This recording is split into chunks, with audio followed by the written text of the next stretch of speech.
বিছানায় একা বিছানা শুয়েছিলাম যখন গেছিলাম। তোমার লাগে মান সম্মান মানে মান সম্মান আছে, মান সম্মান তো শেষই হয়ে গেছে আমার। আমার তো দেখেছে শেষ কত বড় হয়ে গেছেন এখানে চল ভাই এতটা চল তখন আমি ছোট ছিলাম না অতটা ছোট না এই আসলেন বেশি বড় না এই তো ওর থেকে আরো বড় তখন থেকে দেমাক করছেন আর তখন থেকে এখন বড় হয়ে গেছে। বিয়ে শাদী হয়েছে আপনার? বিয়ে সাথে দেখেন তোমার সাথে করবো আমার সাথে? নাউজুবিল্লাহ। মহাবাদ লোকের সাথে বউ আছে?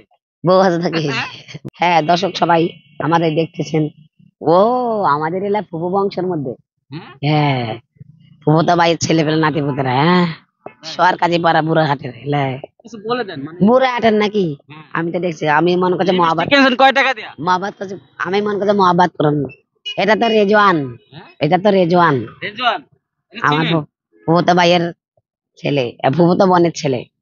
লেখাপড়া করছেন কতটুকু? আমি লেখাপড়া করছি ক্লাস 8 থেকে পড়ছি। 8 3 পাস না 8 পাস? আমাকে মারে ফেলে লাভটা কি হবে?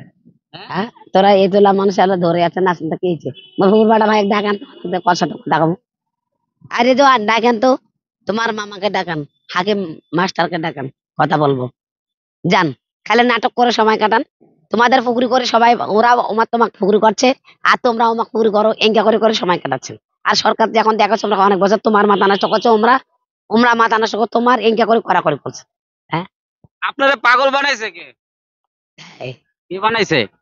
পাগল বানাইছে কবিরাজেরা বানাইছে। কবিরাজে কি করে কবিরাজেরা তোমাকে বানাইছে আর তোমরা আমাকে বানাচ্ছেন এটা দায়টা কি হলো দেখো তো মানে আমাদেরকে কবিরাজ বানাচ্ছে আর কবিরাজ তোমরা আবার আমাকে বানাচ্ছে মানে আমি কথা বলছি এই জন্য আপনার মানে খুব বিরক্ত হয়ে এই কথাটা বলছেন। বিরক্ত না এটা সত্য কথা কবিরাজ তোমাদেরকে বাংলা বানাইছে দেবে পুকুর দোকান দিয়েছে আর তোমরা আবার আমাকে বানাচ্ছে এটা করার দরকার আছে জানাতে তো আমাদের মাথা নষ্ট করছে।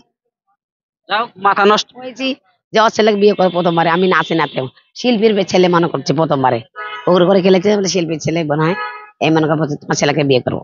গান পারেন? নাতি হচ্ছেন ছোট তাকে করছে না আমাকে আমার বউ আছে সন্তান আছে কে কত বউ আছে হ্যাঁ আমার তো বোনের বেটা আর তার নাতি ও আর হাকিমের বিয়ে বেটা বিয়ে করবো আর তোমার নাতি বিয়ে করবো।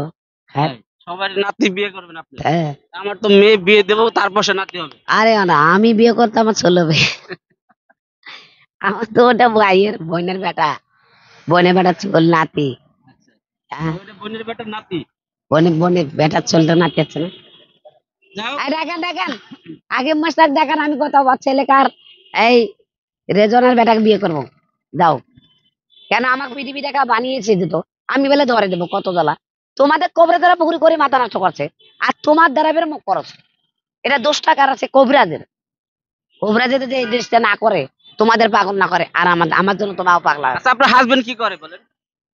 আরে হাজবেন্ড দিত বিয়ে করছে আমার ওরা বাদ আমি এখন পৃথিবী দেখা হচ্ছে নতুন দিন বিদেশি বিয়ে করবো বাংলাদেশের রেজওয়ানের ছেলে বিয়ে করবো তাতে আমার খালাতো ভাইয়ের ছেলেকে বিয়ে করবো মামা বংশের মধ্যে বিয়ে করবো আমি এলাকা যাচাই করছি পৃথিবী দেখা তো হয়েছে বাংলাদেশ বিদেশি ছেলে বাঁচিয়ে নেবো কেন সবার ধন আছে সবার দায়িত্ব তো করি দিবাই লাগবে করি মাপ নাই কেন সববার বিয়েও না করলেও দিবার লাগবে এটার হক আছে। আপনার বিয়ের হকটা মারছে কে? এটার হক এই কবিরাজের মারছে। তো আপনার সন্তান হয়েছিল? সন্তান আছে? হ্যাঁ ছোটবেলাতে বিয়ে ছিল সন্তান আছে। কয়টা আছে? এত সুন্দর আছে এরকম কালো বানাইছে কত জ্বালা এরকম কালো হয়ে গেছে পুকুরে খেলে গেলে কি বানাইছে দেখো চেহারা কি নষ্ট করছে। তো প্রিয় দর্শক আপনারা শুনতেই পেলেন কথার কিন্তু অগোছালো মানসিক ভাবে একটু হয়তো বিপর্যস্ত।